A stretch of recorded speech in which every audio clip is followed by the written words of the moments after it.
आप चाहे जितनी भी कोशिशें कर लो, जो होना है सो हो के रहेगा और इस चीज़ को हम शायद अपने हाथ से नहीं बदल सकते। ये क्या कर रहा है रे बबुआ तू?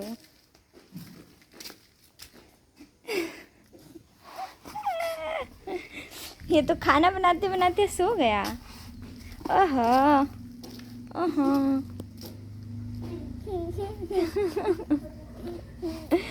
कैसे कैसे करता है खुशप्रीत तू तो। देख ना, खाना बनाते बनाते सो गया तेरा भाई। ये तो मेरा खाना है, घर ये बनाया। सुई लगाओ, सुई लगाओ। ले एक लातू मारिया। मैं आजकल घर कम आती हूँ। वहाँ पे बच्चे खेल रहे थे और मैं दुकान में आई। दुकान में जब मैं आई तब मेरे दुकान के लिए हम लोग गिरवा रहे थे दाल। शुरू से गिनना, मेरे को तो पता ही नहीं कि तेरे को गिनती आता है।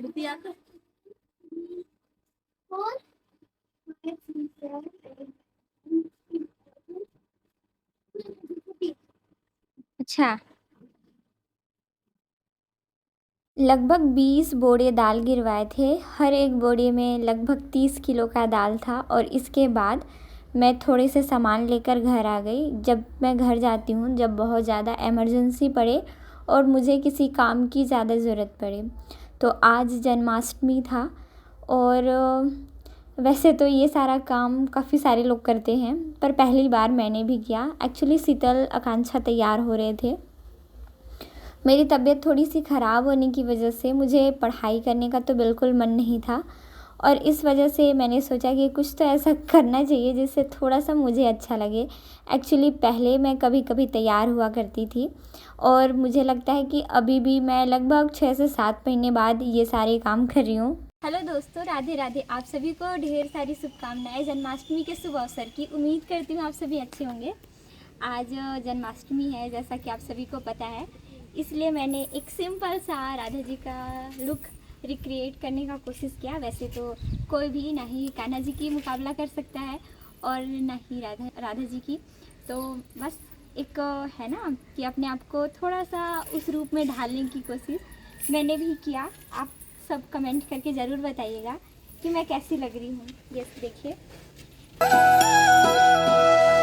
कृष्णा कृष्ण राधे राधे, कृष्णा कृष्ण राधे राधे। कान्हा के साथ साथ मेरी बहन शीतल ये भी तैयार हुई थी। एक्चुअली पहले इसको और आकांक्षा को मैंने तैयार कराया और इनके पिक्चर्स वगैरह लेने के बाद मैंने कहा भाई कि तुम लोगों का भी फ़ोटो तो कोई ना कोई क्लिक करेगा। तो फिर इन लोगों का काम ख़त्म करके फिर मैं तैयार हुई हूँ। हालांकि फिर इन लोगों ने मेरा पिक्चर वगैरह क्लिक किया। आकांक्षा अब तक घर जा चुकी है।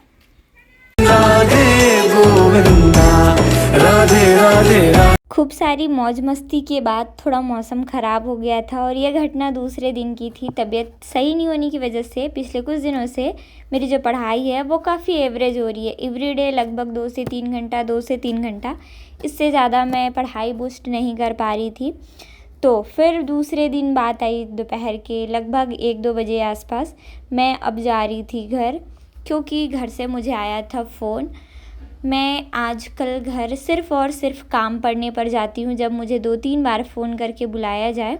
और घर से काम निपटाने के बाद मैं आ गई और आने के बाद मैंने वापस से अपनी पढ़ाई स्टार्ट की।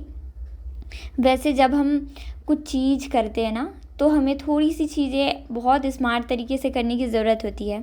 मैंने अभी जो गलती की थी वो गलती आपसे भी कभी दोहराना मत। वैसे तो घर से दूर रहना काफ़ी ज़्यादा मुश्किल काम है, लेकिन घर वालों के पास रहना भी उतना ही कठिन काम है। मैंने अपने पढ़ाई के लिए जगह तो चूज़ कर लिया और ये जगह नो डाउट बहुत अच्छा है, सारी चीज़ें बहुत सही है, लेकिन मैं छोटी छोटी चीज़ों के लिए हमेशा घर चली जाती हूँ। इस वजह से मेरा भी लॉस होता है और मैं चीज़ों को सही से सेटल नहीं कर पा रही थी। और इसी वजह से मैंने अपने लिए डिसीज़न लिया कि मैं चीज़ें चाहे जैसी भी हो जाऊँ, घर तो जाना है मुझे। अब मेरे पेरेंट्स है, मेरे भाई बहन हैं, तो इन सारे लोगों को देखना मेरी रिस्पॉन्सिबिलिटी है। पर क्यों ना मैं अपने लिए थोड़ा सा स्टैंड लूँ, वो भी सही तरीके से। तो आजकल मैं कोशिश करती हूँ खाना अवॉइड करने की। अगर मैं जाके नहीं ला पाई या फिर वो लोग मुझे नहीं पहुँचा कर दे पाए, तो वैसे तो ये गलत चीज़ है कि टाइम पर खाना ना खाना, पर सम सिचुएशन मुझे काफ़ी ज़्यादा प्रॉब्लम हो रहा था घर आने जाने से, और इस वजह से जो चीज़ें मैं करना चाहती थी वो मैं कर नहीं पा रही थी। पिछले कुछ दिनों से भली चीज़ें जैसी भी हो, पर मुझे थोड़ी सी खुशी हुई है कि चीज़ें जिस वजह से मैं परेशान थी वो चीज़ें कम हो रही है। और क्या है, खाना पीना पेट में जाना है और फिर डाइजेस्ट हो जाना है, इन सारी चीज़ों को लेकर ये हम कोशिश कर सकते हैं कि सारी चीज़ें मेंटेन रहे। तो मैं सुबह जो भी होता है ड्राई फ्रूट्स या फिर कुछ जो इस घर पर बना रहता है नानी के यहाँ पे, मैं वही खा लेती हूँ। कभी कभार मैं स्किप भी कर देती हूँ जब मुझे मन नहीं करता। Thank you so much for watching this video. Bye bye, मुलाकात होगी कल।